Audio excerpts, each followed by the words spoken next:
ಹಿಂದಿನ ಕಾಲದಲ್ಲಿ ನಮ್ಮ ಪೂರ್ವಿಕರು ಈ ಕೊಳವೆನೋ ಅಥವಾ ಬಾವಿನೋ ಅಗಿಬೇಕು ಅಂತ ಅಂದ್ಕೊಂಡಾಗ ಇದೇ ಜಾಗದಲ್ಲಿ ಅಗಿಬೇಕು ಅಂತ ಅವ್ರು ಹೇಗೆ ಡಿಸೈಡ್ ಮಾಡ್ತಾಯಿದ್ರು, ಈ ಜಾಗದಲ್ಲಿ ಅಗಿದ್ರೆ ನೀರು ಸಿಗುತ್ತೆ ಅಂತ ಅವ್ರಿಗೆ ಹೆಂಗೆ ಗೊತ್ತಿತ್ತು, ಅವರು ಯಾವ ರೀತಿಯಾಗಿರ್ತಕ್ಕಂಥ ಟೆಕ್ನಿಕ್ಸ್ ಅಥವಾ ವಿಜ್ಞಾನವನ್ನು ಫಾಲೋ ಮಾಡ್ತಿದ್ರು, ಆ ವಿಜ್ಞಾನ ಅಥವಾ ಆ ಟೆಕ್ನಿಕ್ಸ್ ಇದ್ದಿದ್ರೂ ಕೂಡ ಅದನ್ನು ಯಾರು ಕಂಡುಹಿಡಿದ್ರು, ಇವೆಲ್ಲದಕ್ಕೆ ಉತ್ತರ ಈ ವಿಡಿಯೋದಲ್ಲಿದೆ.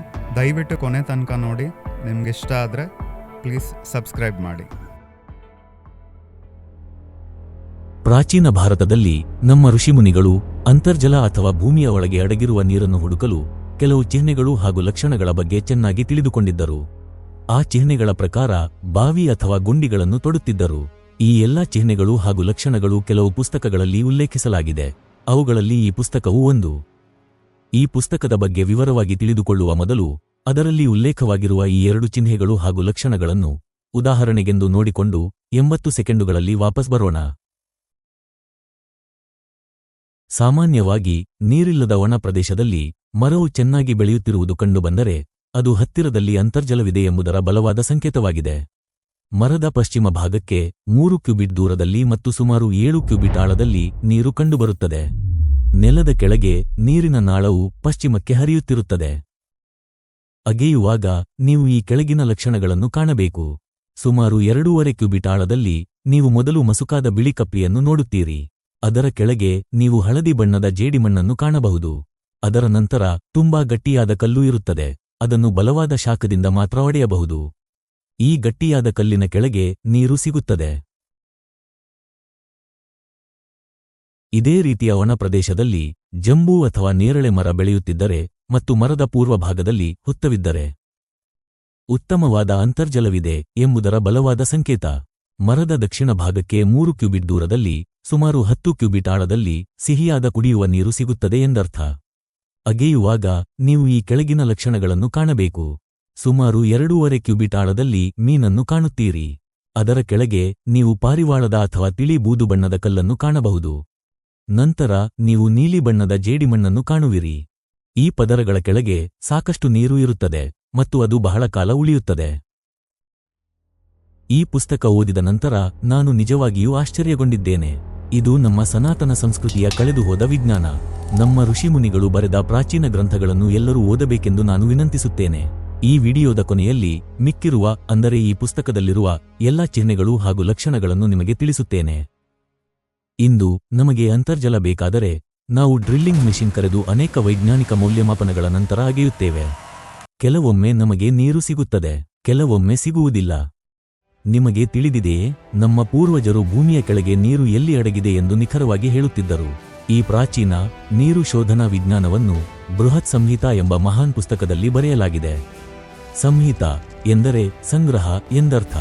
ಈ ಪುಸ್ತಕವನ್ನು ಬರೆದಿರುವುದು ಒಬ್ಬ ಪ್ರತಿಭಾನ್ವಿತ ಪ್ರಾಚೀನ ಭಾರತೀಯ ವಿಜ್ಞಾನಿ. ಅವರ ಹೆಸರು ವರಾಹಮಿಹಿರ. ಇವರು ಈ ವಿಷಯದ ಬಗ್ಗೆ ಋಷಿ ಸಾರಸ್ವತ ಮತ್ತು ಋಷಿ ಮನುರವರ ಕೃತಿಗಳು ಮತ್ತು ಬರಹಗಳನ್ನು ಆಧರಿಸಿ ಬರೆದಿದ್ದಾರೆ. ಋಷಿ ಸಾರಸ್ವತರು ಮಹಾಭಾರತದ ಕಾಲದಲ್ಲಿ ಜೀವಿಸಿದ್ದರು ಎಂಬ ನಂಬಿಕೆ ಮತ್ತು ಋಷಿ ಮನುರವರ ಬಗ್ಗೆ ಸರಿಯಾಗಿ ತಿಳಿದಿಲ್ಲ. ಬೃಹತ್ ಸಂಹಿತದಲ್ಲಿ ವರಾಹಮಿಹಿರರು ಅಂತರ್ಜಲವು ಸುಮ್ಮನೆ ನಿಲ್ಲುವುದಿಲ್ಲ, ಅದು ಅದೃಶ್ಯ ನದಿಗಳಂತೆ ಭೂಮಿಯ ಕೆಳಗೆ ಮೌನವಾಗಿ ಹರಿಯುತ್ತಿರುತ್ತದೆ ಎಂದು ವಿವರಿಸಿದ್ದಾರೆ. ಭೂಮಿಯೇ ನೀರಿನ ಬಗ್ಗೆ ಸ್ಪಷ್ಟ ಚಿಹ್ನೆಗಳನ್ನು ನೀಡುತ್ತದೆ ಎಂದು ಅವರು ಅಂದಿನ ಕಾಲದಲ್ಲೇ ಕಲಿಸಿದ್ದರು. ಜೊತೆಗೆ ಮರಗಳು ನೀರಿರುವ ಚಿಹ್ನೆಗಳನ್ನು ತೋರಿಸುತ್ತವೆ, ಹುತ್ತಗಳು ನೀರನ್ನು ತೋರಿಸುತ್ತವೆ, ಮಣ್ಣಿನ ಬಣ್ಣವು ನೀರನ್ನು ತೋರಿಸುತ್ತದೆ, ಕಲ್ಲುಗಳು, ಪ್ರಾಣಿಗಳು ಮತ್ತು ಭೂಮಿಯ ಆಕಾರವು ಕೂಡ ನೀರಿರುವ ಚಿಹ್ನೆಗಳನ್ನು ತೋರಿಸುತ್ತವೆ ಎಂದು ಸ್ಪಷ್ಟವಾಗಿ ಬರೆದಿದ್ದಾರೆ. ಅವರು ಈ ಪುಸ್ತಕದಲ್ಲಿ ಈ ಕೆಳಗಿನವುಗಳನ್ನು ಬಹಳ ಸ್ಪಷ್ಟವಾಗಿ ಉಲ್ಲೇಖಿಸಿದ್ದಾರೆ. ನೀರು ಎಲ್ಲಿರುತ್ತದೆ, ಎಷ್ಟು ಆಳಕ್ಕೆ ಅಗೆಯಬೇಕು, ನೀರು ಯಾವ ದಿಕ್ಕಿನಲ್ಲಿ ಹರಿಯುತ್ತಿರುತ್ತದೆ, ನಮಗೆ ಯಾವ ರೀತಿಯ ನೀರು ಸಿಗುತ್ತದೆ, ನೀರಿನ ಮೂಲವು ದೀರ್ಘಕಾಲ ಉಳಿಯುತ್ತದೆಯೇ ಅಥವಾ ಬೇಗ ಒಣಗುತ್ತದೆಯೇ, ಇವೆಲ್ಲವೂ ಇದು ಪ್ರಾಚೀನ ಭಾರತದ ರೈತರು, ರಾಜರು ಮತ್ತು ಗ್ರಾಮ ಯೋಜಕರು ಬಳಸುತ್ತಿದ್ದ ನಿಜವಾದ ವಿಜ್ಞಾನವಾಗಿತ್ತು. ವರಾಹಮಿಹಿರರು 6ನೇ ಶತಮಾನದಲ್ಲಿ ಜೀವಿಸಿದ್ದರು. ಆತ ಒಬ್ಬ ಮಹಾನ್ ವಿಜ್ಞಾನಿಯಾಗಿದ್ದು ಅವರು ಆಕಾಶ, ಭೂಮಿ, ನೀರು, ಹವಾಮಾನ, ಮಳೆ, ಭೂಕಂಪಗಳು, ಕೃಷಿ ಮತ್ತು ಕಟ್ಟಡ ನಿರ್ಮಾಣದ ವಿಧಾನಗಳನ್ನು ಅಧ್ಯಯನ ಮಾಡುತ್ತಿದ್ದರು. ಅವರು ಉಜ್ಜಯಿನಿಯಲ್ಲಿ ರಾಜ ವಿಕ್ರಮಾದಿತ್ಯನ ಆಸ್ಥಾನದಲ್ಲಿ ಕೆಲಸ ಮಾಡುತ್ತಿದ್ದರು. ಅವರು ತಮ್ಮ ಪುಸ್ತಕದಲ್ಲಿ ನೀರಿನ ನಾಳಗಳ ಪರಿಶೋಧನೆಯ ವಿಷಯಕ್ಕಾಗಿ ಒಂದು ಪ್ರತ್ಯೇಕ ವಿಭಾಗವನ್ನು ಮೀಸಲಿಟ್ಟಿದ್ದಾರೆ. ಅದು ಅಧ್ಯಾಯ 54.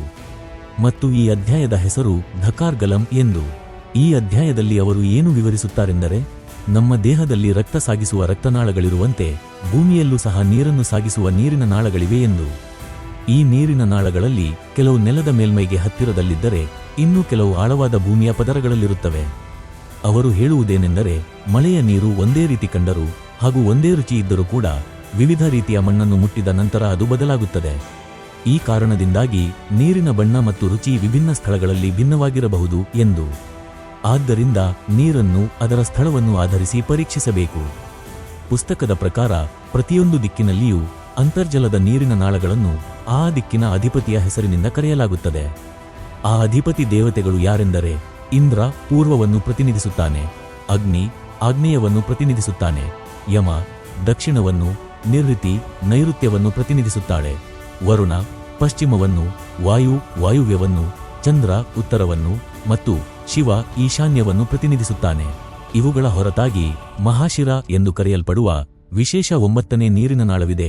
ಇದು ಮಧ್ಯದಲ್ಲಿದ್ದು ವಿಷ್ಣುವಿನಿಂದ ಪ್ರತಿನಿಧಿಸಲ್ಪಡುತ್ತದೆ.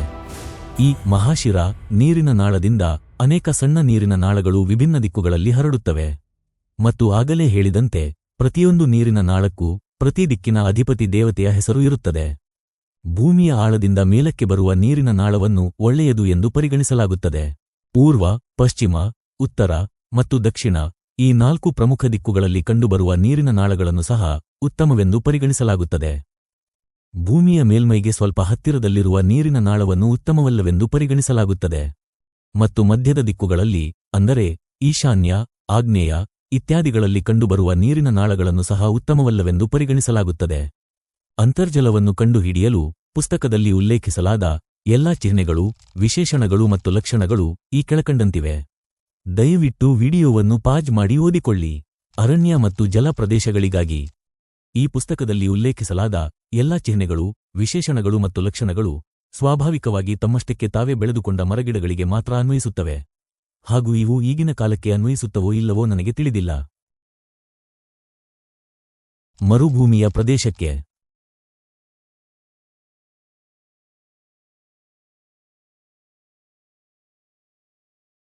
ಮಹರ್ಷಿ ಮನುರವರ ರಚನೆಗಳಿಂದ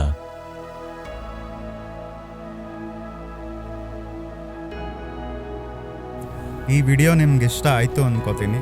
ನಿಮ್ಗಿಷ್ಟ ಆಗಿದ್ರೆ ದಯವಿಟ್ಟು ಸಬ್ಸ್ಕ್ರೈಬ್ ಮಾಡಿ. ಈ ವಿಡಿಯೋ ನೋಡಿದ್ದಕ್ಕೆ ಧನ್ಯವಾದಗಳು.